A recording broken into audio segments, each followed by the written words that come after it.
Greetings, everyone, and welcome to Buzz for Good, where we talk all things nonprofit, the people they serve, and the good they do. And on today's show, I am buzzing about college and the unaffordability of it for too many high school graduates who are getting ready to walk the stage this month and receive their diplomas. Why and how did college become such a luxury for families? Why did universities become so expensive? Why has government retreated from a highly educated public? And how does that mindset impact not only today's youth, but our country as a whole? Thankfully, some nonprofits have stepped up to work on this issue. And on today's Buzz for Good, I'll be speaking with two that are headquartered in Roanoke, Virginia, Project Discovery and Friends of the Blue Ridge.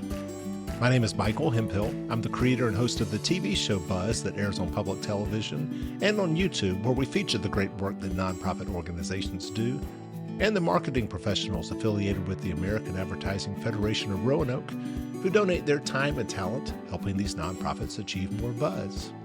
I invite you to go to my YouTube channel to watch our newest Buzz, starring the Roanoke, Virginia nonprofits On Our Own, a drop-in center open 365 days a year for folks struggling with mental health and addiction issues. This coming Thursday, May 14th at 8:30 p.m. Central Time, I will be premiering my newest episode on Alabama Public Television, starring the Hank Poor Foundation, which provides adaptive recreational equipment for people with disabilities in Alabama, such as cerebral palsy, spina bifida, a hunting accident, gunshot wound. But despite their physical limitations, Hank Poor allows them to still pursue their dreams of tennis, football, biking, and outdoor adventures with families. It is an inspiring show you won't want to miss. Speaking of inspiring, I was recently contacted by my good friend Renee Brown, CEO of DePaul Community Resources, about a nonprofit I had never heard of, but one that is opening doors for low-income and first-generation students to colleges across the Commonwealth of Virginia. And here is my conversation with the leaders of Project Discovery.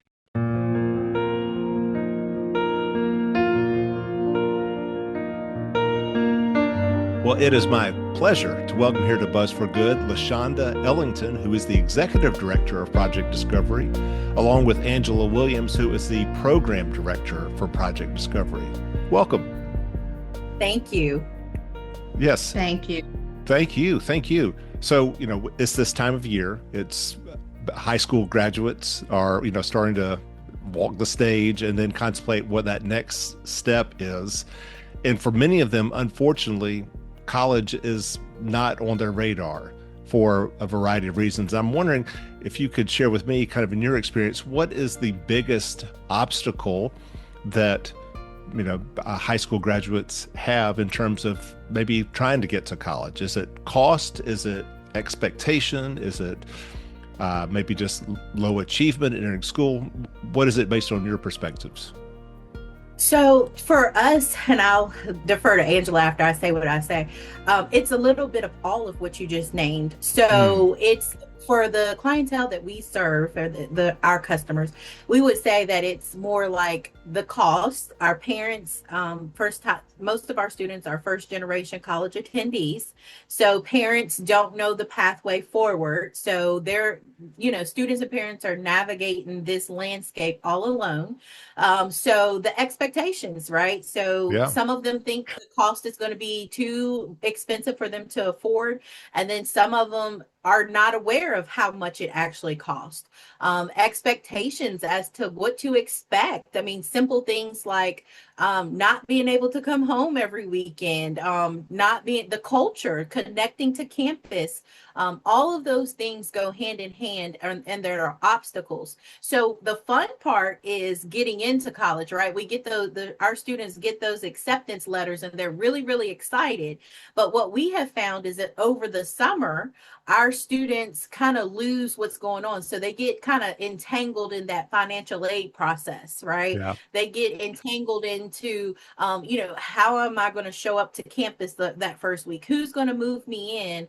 All of those things. And we call that the summer melt. So that's Mm. when we lose those, excited seniors who are going across that stage. And then we lose them getting from that stage to that campus on day one. So I'll throw it to that's my perspective at a bird's eye view, and I'll throw Yeah. it to Angela to kind of finish up. Yeah, Angela, how about you? What is your perspective on this? So with my interaction with the parents and the students, also we do a survey at the end and the beginning of our program. One of the questions on that survey asks, do you feel confident in helping your student get into college? I would say at least 80% of our parents say they do not feel confident. So if you Yeah. go to our eligibility, our main criteria falls under low income families as well as first time generation college students, in addition to, sometimes just they don't reach the grade point average or don't have the know-withal to continue through school. So Project Discovery, starting with them in middle school and following them all the way through their graduation, has one, helped with the dropout rate in the areas that we work. And then two, it shows on our surveys that a lot of the parents and the students, it was, I really just don't even know where to start to get my child into college. So the workshops that they go through, as we call them, the touch points, when they enter the programs, interact with them on a monthly basis, that's where they start. Simply with, how do you get into college? If we got to pull out the computer and start applying, we apply.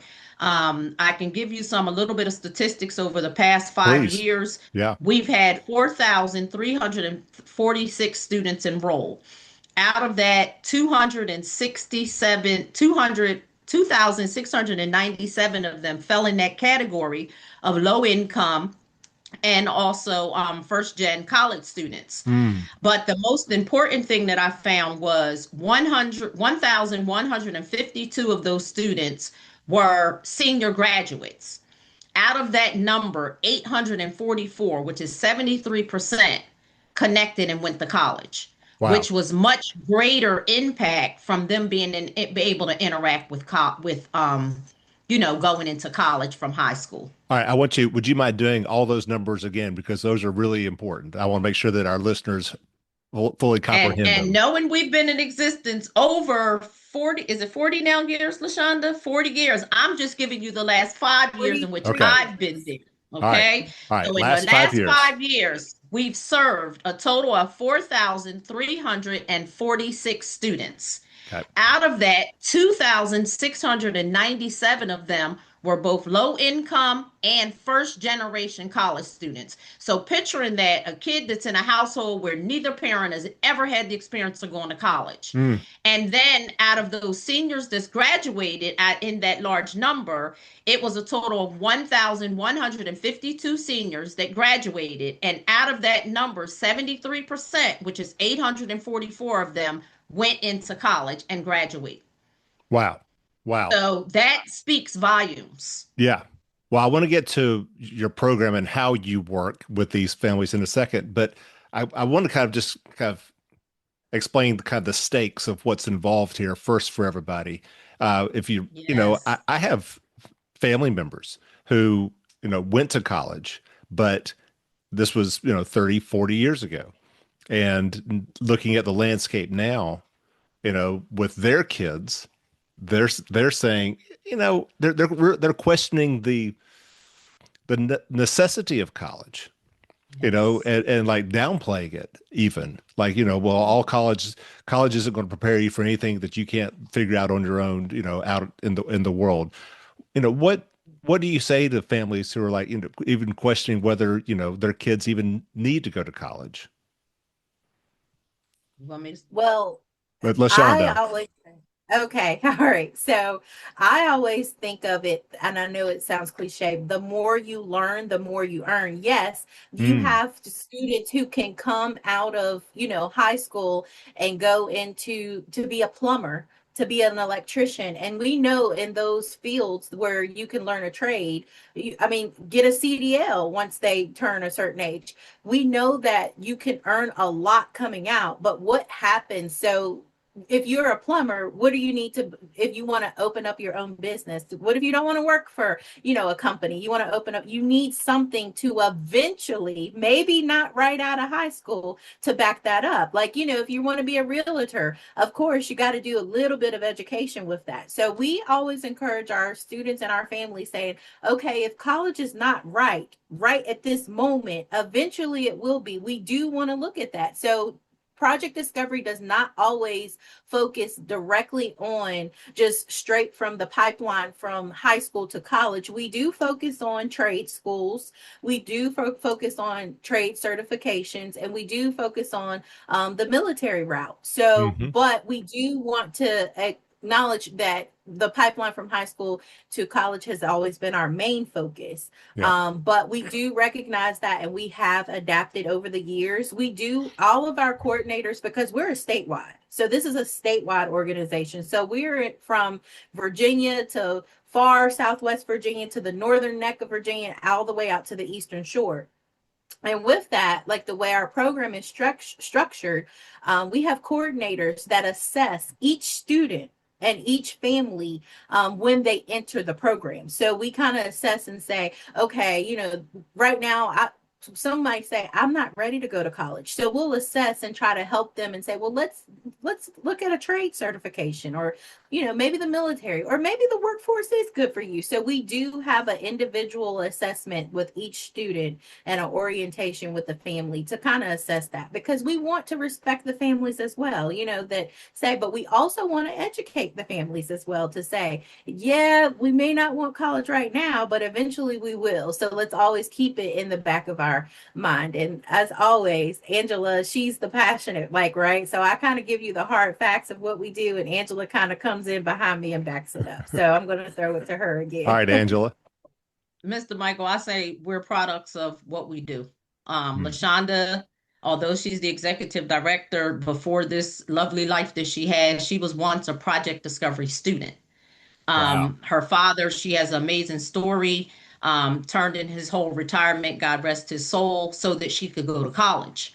And now she stands here an executive director. If you ask her, do you ever thought you'd be an executive director, written a book, own your own store? She'd probably say, not when I was younger, but my dad seen that vision. Me, I'm different. I grew up with four siblings in a poor household in Jersey. My parents told me college was never an option. Don't even look at it. You're not going. Me being the firecracker I met this lady at high school. She seen my grades. She said, you can go to college. And I was even smart to her and said, yeah, no, I can't. My mom and dad said, that's not for me. And she said, you could go free ride, and showed me how. And I went through a program called the Educational Opportunity Fund, which is very similar to Project Discovery now. So when parents say that to me, I literally give them my story. And I say to them, at that time when I went to college, oh, my first year, don't even look at my transcript, please don't, because it was like, whoa, I'm out of the house. That was all I cared about. But what set in as I stayed there was I did learn. And then I left with a piece of paper that at the time, that's all I kept calling it. But every time I walked in the door, my salary offer was much more than the person next to me who didn't have it. So when I say that to parents and I say, don't you want more for your kids? Then they start thinking, and a lot of the parents that I encounter, the first thing they say is no student loans. The student loan, what do I want to call it? World out there, and the words that people hear about student loans, I think it puts such a fear in people that they think that's the only way they can go to school. But when you show them places like my daughter, she's a senior this year, she works at Starbucks. I never knew Starbucks would give her a full ride to Arizona State. Oh, wow. I never knew Chick-fil-A had a program like that. I never knew Target had a program like that. So a plug to my parents out there. No, I don't work for those stores, but look it up. There are so many companies. If your child starts working now, little part-time job, that will help to pay that college tuition. And we actually have companies that still will invest in our kids. So that would be my answer to a parent when they say that. But also, like LaShonda said, we grew Project Discovery to understand every kid is not met for secondary education. So it's not Right. always with Project Discovery a 5-year school, a university. It could be a community college. It could be that program at your community action agency that offers a 6-month nursing program for you to become a CNA. But it's more connecting with what the youth want to do today and giving more youth choice in Project Discovery. Awesome. Awesome. Well, let me reintroduce y'all real quick, and then I want to get into the nuts and bolts of how Project Discovery works. But anyway, again, here I'm joined on Buzz for Good by LaShonda Ellington, who is the executive director of Project Discovery, and Angela Williams, who is the program director for Project Discovery, headquartered here in Roanoke, but serves the entire state with providing college access for primarily low income, first generation students in the Commonwealth. So it starts in grade 6 through grade 12. Kind of walk me through, uh, from the 20,000 feet, what happens each year to get somebody psychologically and financially able to go to college. And let's So start with, why don't we start with Angela this time, since she's the program director. every partner agency is issued a contract. And with that contract, we're with LaShonda get into how we receive Now, funds. now, We now receive who, federal. who are the partner agencies?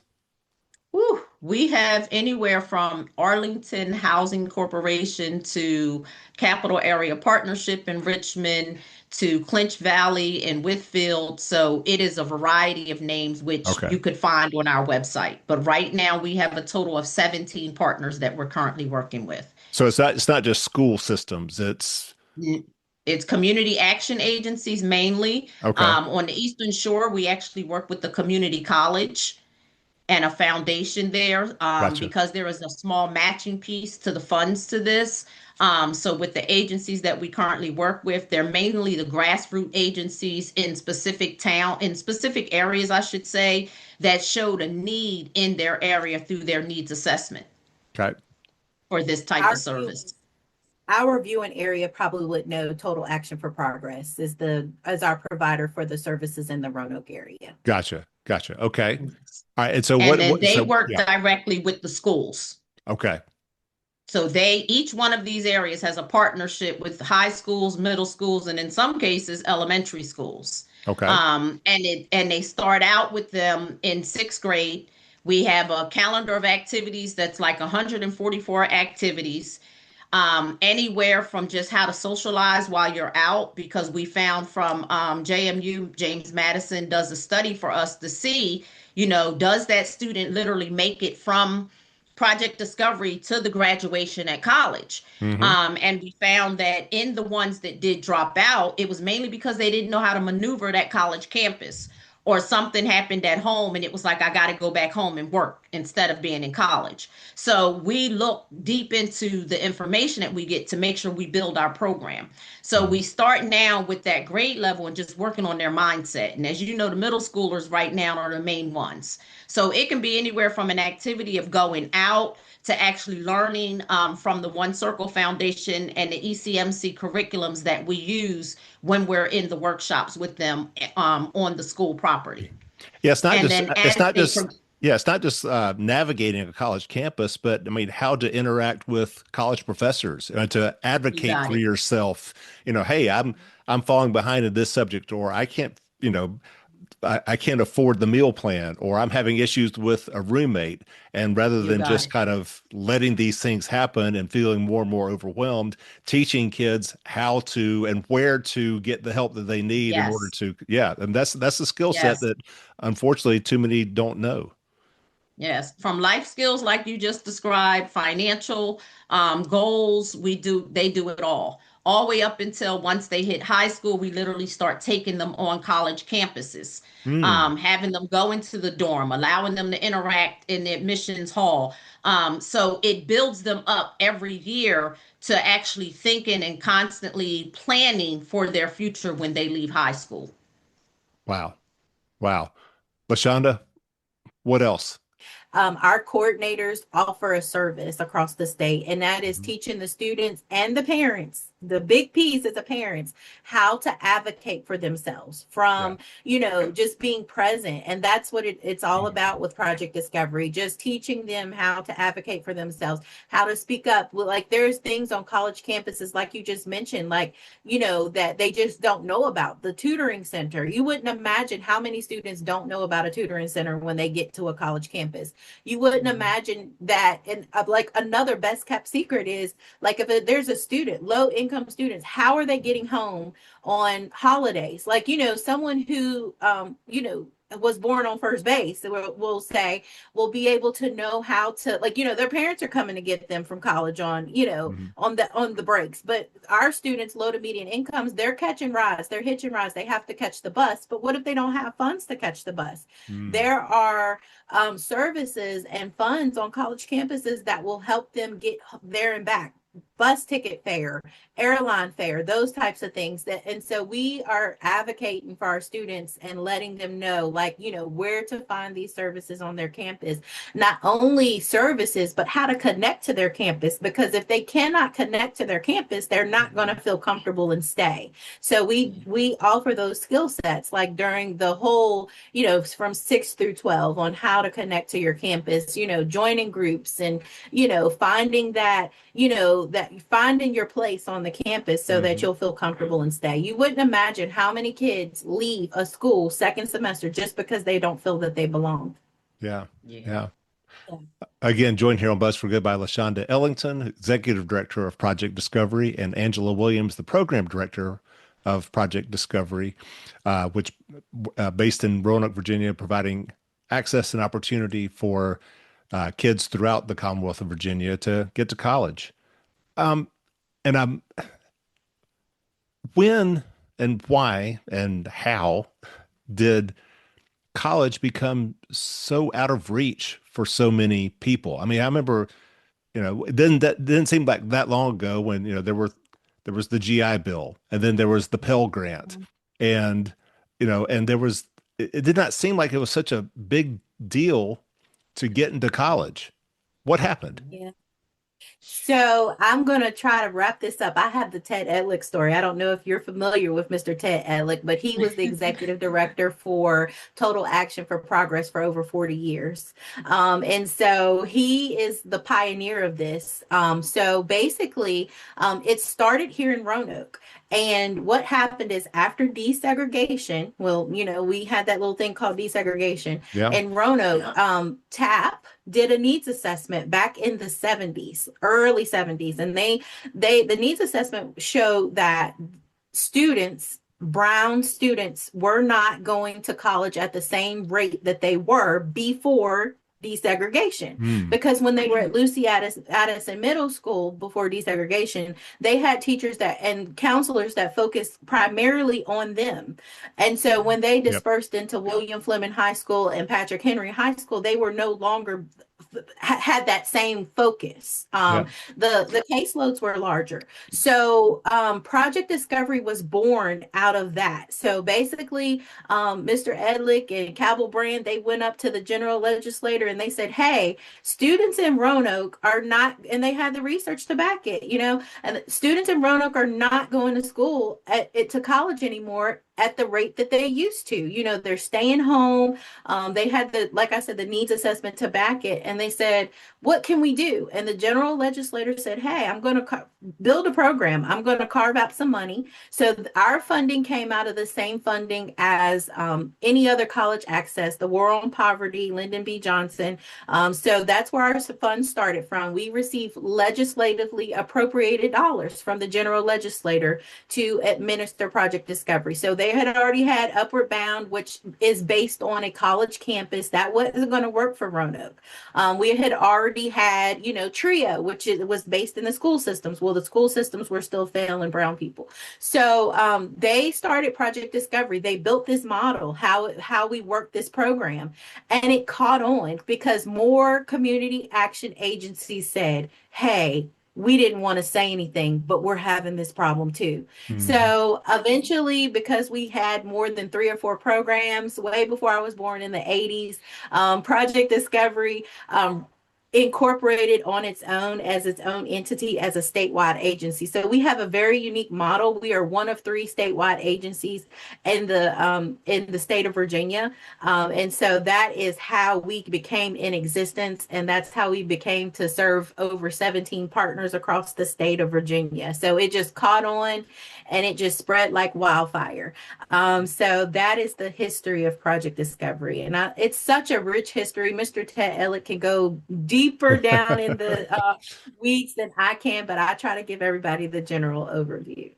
All right, I want to make sure I understand this because this seems to uh, jibe with kind of a notion that I have on this. So I'm working on a book about the Christiansburg Institute right now, which, similar to Lucy Addison, was one of the primary schools for African Americans in Southwest Virginia for 100 years until desegregation finally took hold.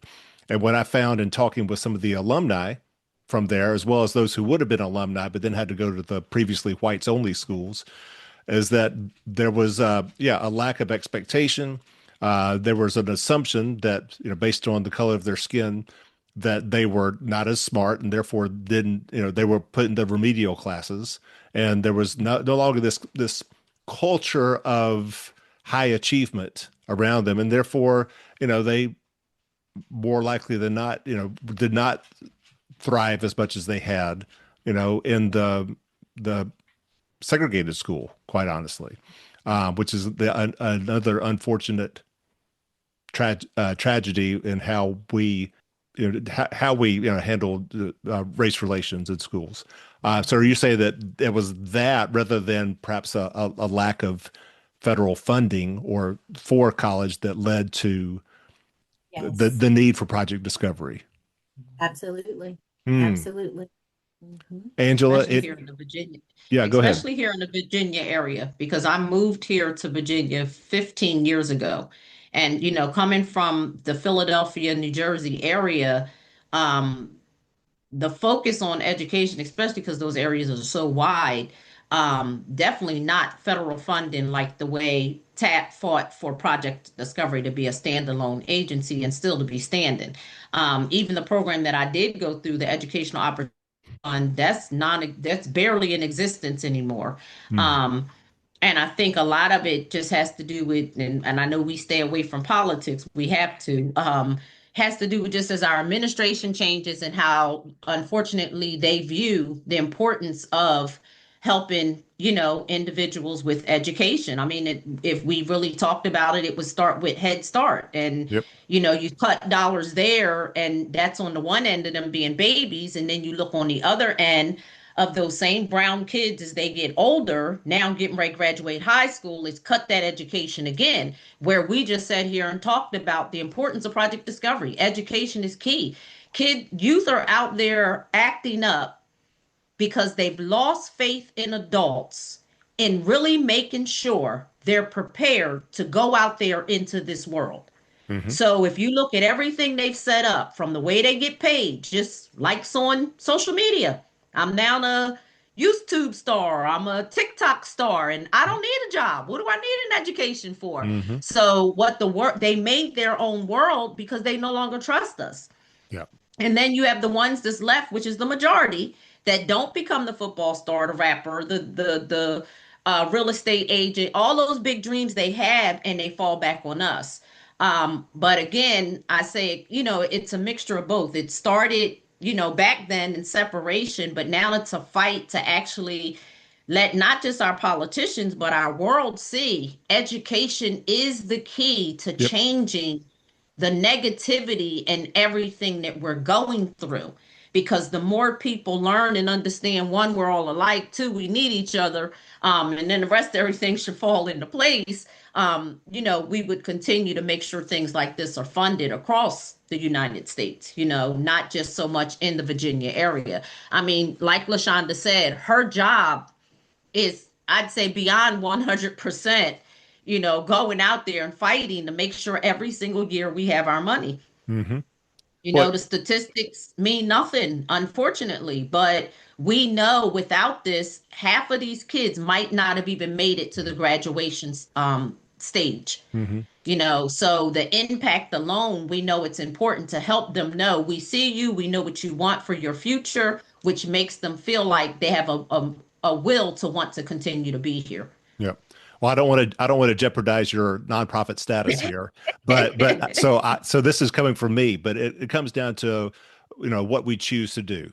And Mhm. do we choose to invest in education? Do we choose to invest There in you go. healthcare, or do we choose to Yes, invest in bombing other countries?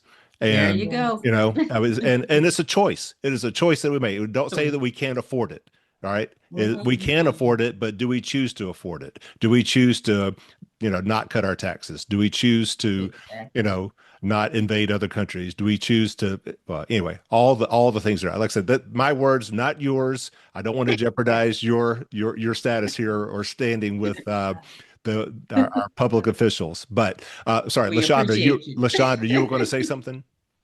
I just want to say one of the things, like, because you guys were going down that road, and I just wanted to say that's one of the things that Project Discovery has. We can prove our return on investment. We have a Hmm. James Madison longitudinal study that we have done annually, and we have that return on investment. Our students that come through Project Discovery, when they complete, 90% of our students go back to the communities that they came from. They don't go to Philadelphia. They don't go to Atlanta. They come back to Roanoke. They go back to Accomack County on the Eastern Shore. They go back to Hopewell, Virginia, to be a positive influence in their town where they came from.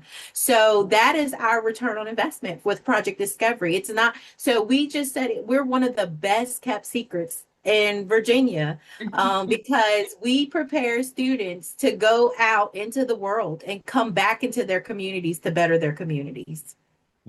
Amen. I mean, we're speaking on a Friday. The show we're on a Saturday, but I feel like we're Sunday morning church right now. This is Absolutely. well. Absolutely. I do want to take a moment to thank Renee Brown, who is with Definitely. DePaul Community Resources, for connecting me with y'all, because I had never heard of Project Discovery either. So I'm ashamed to admit. So, um, Oh, yeah. So as we come to towards the end of our conversation here, joined here on Buzz for Good by LaShonda Ellington, the executive director of Project Discovery, and Angela Williams, the program director for Project Discovery. And real quick, give us your website so people can connect with y'all. we are, Projectdiscovery.org. yes, absolutely. Projectdiscovery.org for more information. Based here in Roanoke, but serving the entire Commonwealth, providing access and opportunity to college for primarily low-income first-generation students. And kind of as a final question, I'll ask of each of you, and I'll start with you, LaShonda. What is, if there's only one thing that you could tell families about college, Mhm. and trying to make that happen, what would it be? Like, what's the one thing that you really wish that they all knew, coming into your program? So, and I'm going to take it from what Angela said. It's anybody can do it and don't be afraid. Mm, So, if I could tell anybody about college, I will just say this in closing.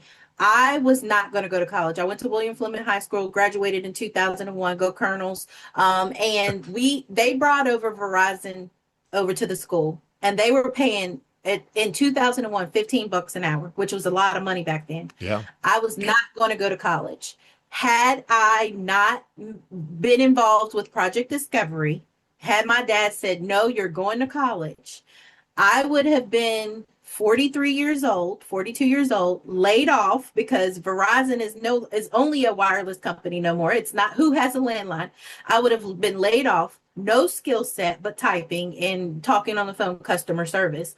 But I went to school and graduated from Radford University with a wealth of experience, with a wealth of connections. I Mhm. connected to my campus, and I came home and invested in my community, who in turn invested right back into me. So there is no like limit to what you can do. So if you want to do it, no dreams deferred here. If you want to do it, go ahead and do it.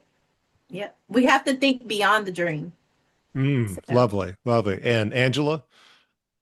I would basically say, without throwing my religion on anybody, man's impossibilities is God's opportunities. Allow Project Discovery to let your child open up all the opportunities in the world.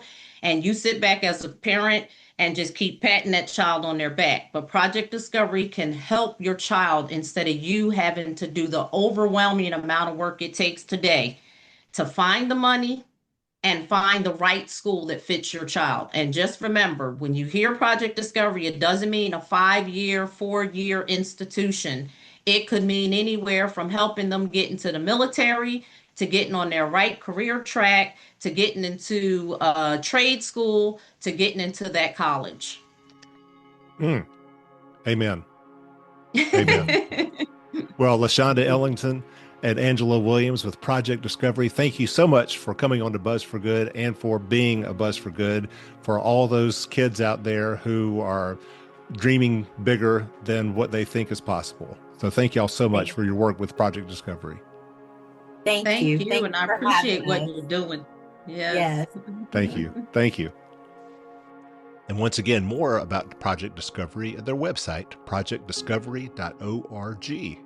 And speaking of websites, please follow along with my work helping nonprofits through my website, buzzforgood.com. That's buzz, B-U-Z-Z, number 4, good.com. And social media channels, Facebook, Instagram, LinkedIn, YouTube, and TikTok, all at Buzz for Good. Another nonprofit that has stepped up to help high school graduates afford college is Friends of the Blue Ridge, also based in Roanoke, Virginia, whose mission is making Blue Ridge communities even better. Since 1988, Friends of the Blue Ridge has worked through a network of volunteer chapters from Waynesboro, Virginia down to Asheville, North Carolina, to create playgrounds, hiking trails, pollinator gardens, cultivate cultural vitality with concerts featuring up-and-coming Appalachian artists, fund museums and historic preservations, and a host of other quality of life programs throughout the Blue Ridge. And in 2023, Friends of the Blue Ridge launched the Lynn Davis Scholarships, which to date has awarded $126,000 to 126 college-bound kids. And here's my conversation with Julie Whalen, Executive Director of Friends of the Blue Ridge. And it's my pleasure to welcome to Buzz for Good my good friend Julie Whalen, Executive Director of Friends of the Blue Ridge. Hello. Hey, Michael. Thanks so much for making the time here. It's a busy time. I know you have just awarded 33 high school and some college freshmen, but students from Virginia and North Carolina with $1,000 Lynn Davis scholarships to be able to afford college. Yes. Bravo. Bravo. And as I've mentioned in the intro, this is the 4th year you've done this, and which makes about $126,000 in all that you have Friends of the Blue Ridge has awarded so far. Yes. For those who haven't heard about Friends of the Blue Ridge, what's the mission and how does this scholarship program tie into that? Certainly. So Friends of the Blue Ridge is a nonprofit organization. We are based out of Roanoke, Virginia, but we have volunteer chapters in Blue Ridge communities in Virginia and North Carolina. So we have 10 volunteer chapters really digging into their community. The mission... And these communities start in Waynesboro, North Carolina, down to Asheville, North Carolina. Asheville. Okay. So the mission for Friends is simply making Blue Ridge communities even better. So Nice. What that looks like is a lot of improvements to natural resources, recreation sites, nature preserves, trail maintenance. We also have a component of our mission that celebrates the cultural uniqueness of this region. So that looks like a lot of concerts and fun activities that really showcase what makes our region really unique and special. Full disclosure, I do a little work for Friends of the Blue Ridge. I'm also a volunteer. So I've been part of the concert series that you have hosted at the Glencoe Mansion and Museum in Bradford. I have helped out creating a pollinator garden at Camp Altamont in Montgomery County. I worked with the International Peace Garden in Blacksburg. Been able to visit a lot of the other sites and things that Friends of the Blue Ridge has Get your hands dirty. I got my hands dirty. That's right. But it's an awesome organization. But then, all right, so but then how does the scholarship piece tie into all of this? So part of that is, our effort to support communities. Yeah. Majority of our chapters are in smaller size community areas, rural communities. And there was a request actually from one of our chapters in the Hillsville Galax area, where part of um, their annual impact in their community, they wanted to offer a scholarship. And what did that look like? Hmm. And how would we do that? And I thought, well, why don't we do that everywhere?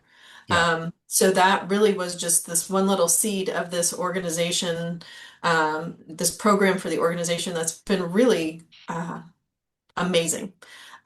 So it grew from there, and then you start fleshing out the program and you think, what are we going to call it? What are we going to do?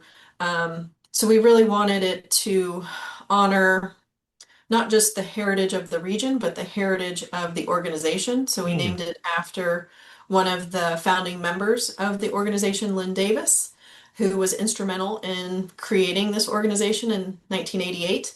okay. And then the purpose of the scholarship, we wanted to lean into the mission of the organization. So kind of honoring um, the greater cultural and historical and natural um, parameters of this region, but also kind of spotlighting the organization as well. Lovely. All right. So, Lynn Davis, one of the founders of Friends of the Blue Mhm. Ridge, she also was a longtime environmental teacher, professor. She worked in the Natural Resources Department at Virginia Tech Got it. for a long time. She's been very instrumental in a lot of organizations like us that has an environmental focus. Hmm. So professionally and personally, this is a passion for hers. Strong proponent of education, higher education. So it just really fell into place that this scholarship program honor her and her life's work and her goals for the future for all of us, Beautiful. the work that we do. And we look at their grades, but honestly, we don't put an emphasis. The strongest emphasis is not on their GPA. The strongest emphasis is on their passion and what they want to do Nice. and coming back and helping make the world a better place, specifically their Blue Ridge community. Beautiful. Beautiful. So, less of an emphasis perhaps on the brains and more on the heart. Yes, What do you think? Okay. I like it. Okay. Once again, joined here on Buzz for Good by Julie Whalen, Executive Director of Friends of the Blue Ridge, which is now in its fourth year of a Lynn Davis Scholarship fund that has awarded 126 scholarships so far, totaling $126,000 in its 4 years. Um, you've got four kids who have gone to Yes. college. Uh, Yep. I've got three who have gone to college. Yeah, College is an expensive business these days. absolutely. Yeah. And so how much of an impact do you think like the $1,000 scholarship is having for these kids? Yeah, it's easy to be a little bit cynical as a parent when you know what the full tuition bill is to think, what is $1,000 Yeah. really doing? But for, what I hear back from these students is just such gratitude Mhm. for the scholarship. Um, And we generally ask them to apply it to college costs. It does not necessarily need to go to their tuition. What we want to do is offer these students a leg up. If that means they need a better laptop so that they're better equipped to do well for their college experience, that's allowable. A lot of them do apply it to their tuition and are just so grateful that that's just a little less that they have to worry about, especially some of these kids that are coming from, you know, um, rural communities, families that are, this might be the first time that Fir- they'll be Yeah. attending college. Yeah. First Uh, generation college First students. generation. Yeah. So just a lot of really beautiful backstories on these students, and um, it's great that we can lend a little bit of support. Well, and they're not all going to very really expensive schools. I mean, some of them are. I saw on the list that you've had some that have gone to Harvard and to Yes, University of Southern California and yes, out of state colleges, University of Georgia, even in state. like William and Mary and Hmm. University of Virginia and Virginia Tech, those are increasingly expensive. Yes. But then the some, are going to more affordable options like Virginia Western and where Yes. else? Where else? So yeah, we've got kids that we ask that they attend a 2 or 4 year credited program. Hmm. But we range from kids that are very thoughtful about how they're pursuing their college career.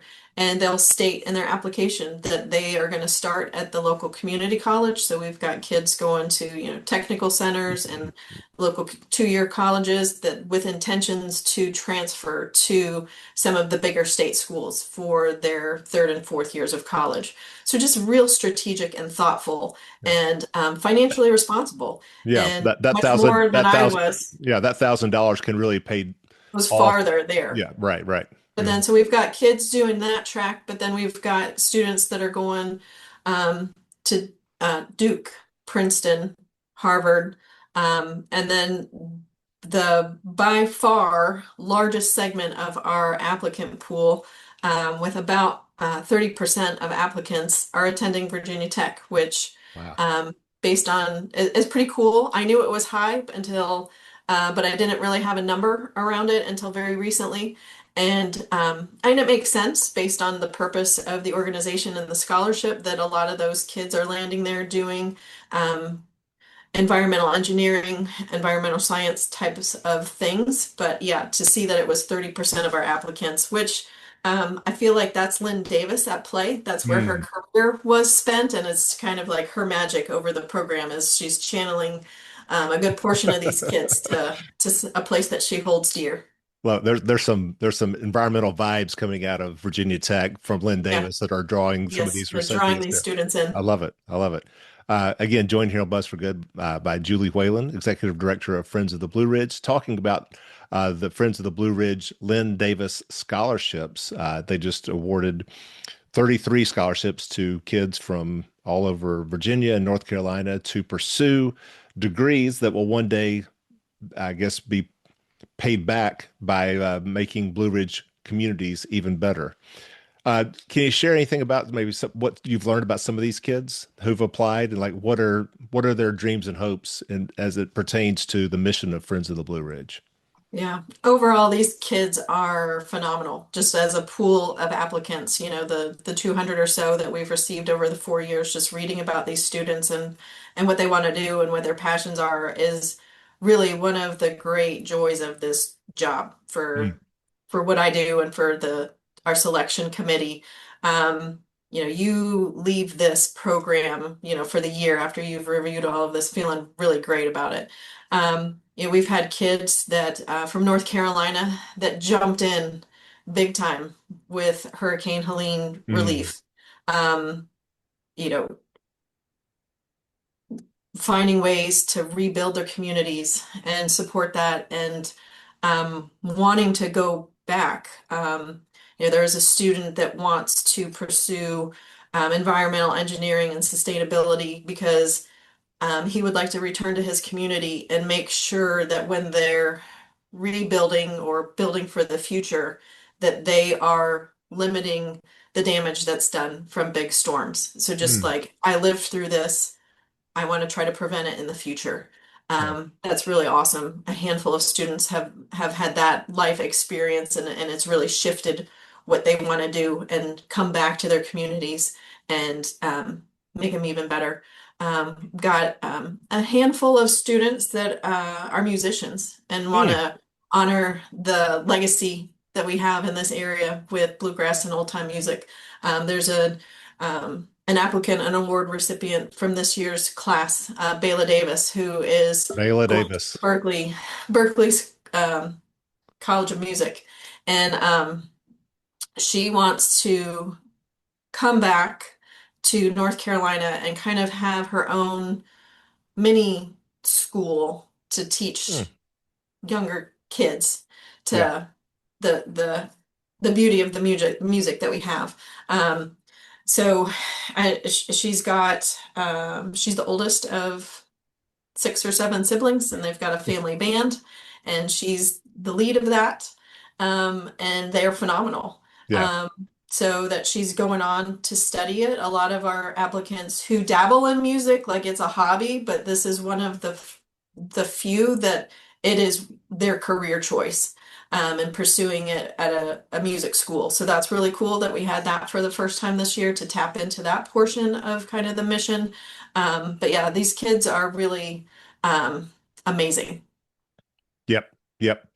Uh, yeah, Bayla Davis holds a place in my heart because I've been Yeah. able to work with her and her family, with them coming to perform in, well, Roanoke and Bradford Hmm. and in Down in Asheville, Asheville. down in Asheville. And yeah, she is a light. It's easy for us old folks to get cynical about today's kids and Right. today's Right. generation. But I mean, seeing the likes of her and so many of the others that have, I know personally who have received one of these scholarships, I feel a whole lot more hopeful about the state of our world and the state of our country compared to, well, the likes of us who have always seem to at times be tearing things down rather than building things Yeah. up. So yeah, Yeah. so she's awesome. Um, so thus far in the 4 years since you started awarding these scholarships in 2023, and, 23. and at least $30,000 a year over the Yes. first 4 years, and based on something that I read that the need is only growing. Like the number of applications that Friends is getting Yes. each year is only going up. Growing. Mhm. How's all this getting funded?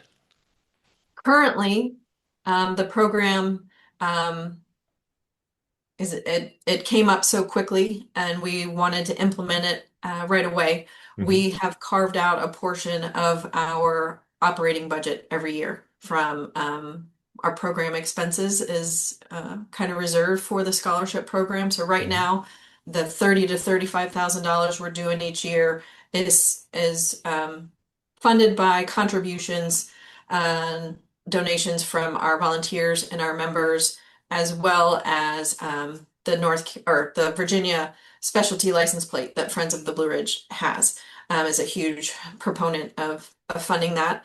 All right, So for those who may be like just watching this little clip, can we see what that plate looks like? There it is. Friends yeah, of the Blue Ridge. Very nice. Very yep, nice. Okay, so that goes towards funding from that goes towards at least the yeah. the It, Virginia it helps our scholarship programs recipient. in Virginia, and Got a, it. and a big portion of that is the scholarship program. So that is huge for us. We are also building a future for the program by trying to making it self-sustaining. Hmm. So last year in kind of the spring of 2025, so just over a year ago, we created an investment fund that's dedicated to the scholarship program. And we've estimated that we need about $500,000 in that investment fund so that the program will be self-sustaining as it exists right now. I have big dreams for this program. But so we are currently at about 22% of our goal of Okay. 500,000 in that investment fund. And that will, like I said, it'll allow it to be self-sustaining, which would then free up that money to go back into chapter projects in the communities. So more playgrounds, more support for that type of stuff. But for now, it's such an important program for us. We carve out that funding from our operating budget to allocate for the scholarships each year. Gotcha. Gotcha. Um, so the investment fund, the idea is you raise $500,000 and Yes, then like the annual dividends proceeds from that $500,000 will then pay about the $30,000 annually to then fund the scholarship. correct. Got it. Got it. Okay. And Yeah. then the money that currently is going out of operation to pay for the scholarships will then be able to go back to other programs that the Friends is actively engaged in, such as, trail maintenance in state parks Mhm. and museums. And you're restoring helping, for instance, restore a historic mill in Floyd, Yes. Virginia, and Yes. a whole variety of things. And you can find out more about all that Friends of the Blue Ridge is doing if you go to their website, blueridgefriends.org. And they have a lovely impact map on the homepage that you can see Mhm. all the various different projects and programs that they're doing from Waynesboro, Virginia, all the way down to Asheville, North Carolina. Lovely.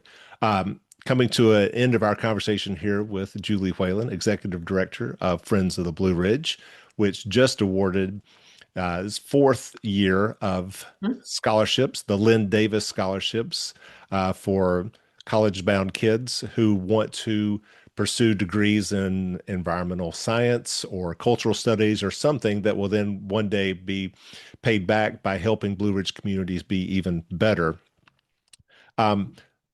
What does success with this program look like to you? Oh, success.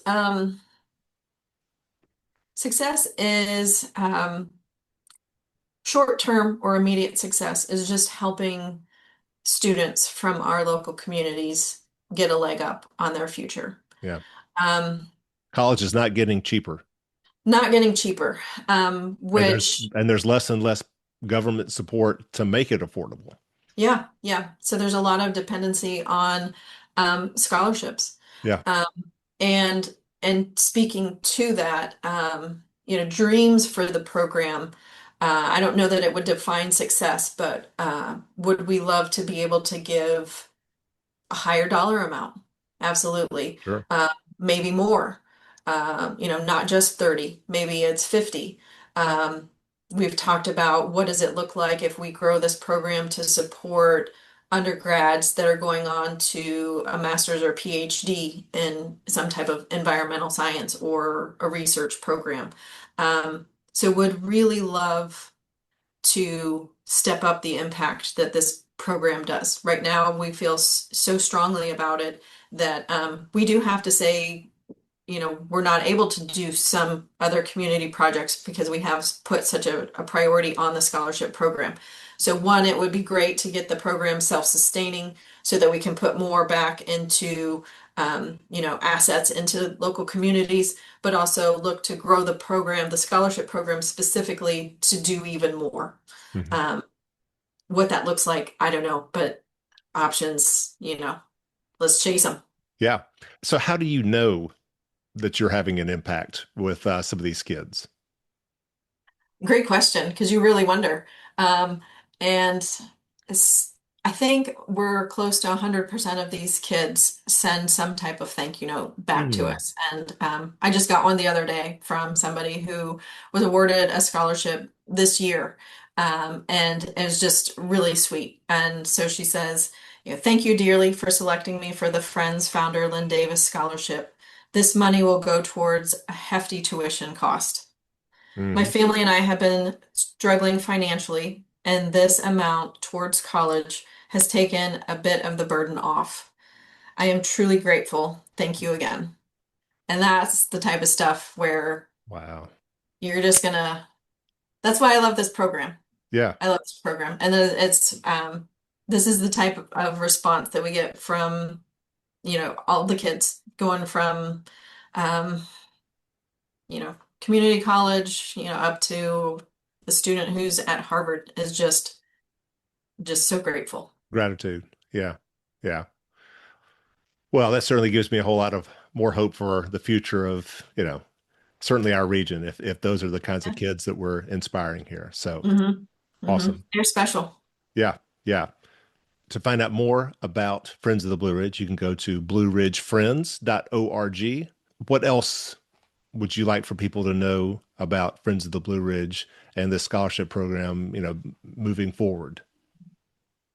Gosh, there's just a lot of grassroots things that we get involved with. It can seem like small things, but they add up to be really big. We get a lot done. We're flexible, we're nimble. We've got a great, passionate volunteer corps. So if you're looking for an opportunity to join up with a chapter in your area, reach out. The chapters are doing some really cool stuff. It's just a great thing to be a part of. Right. And you need a great volunteer corps since you are the only full-time person employed by Friends of the Blue Ridge. Also true. Yeah. Yes. Well, Julie Whalen, Executive Director of Friends of the Blue Ridge, thank you so much for coming on to Buzz for Good and for, dare I say, being a Buzz for Good for the Blue Ridge region of Virginia and North Carolina. Thank you. Thanks for having me.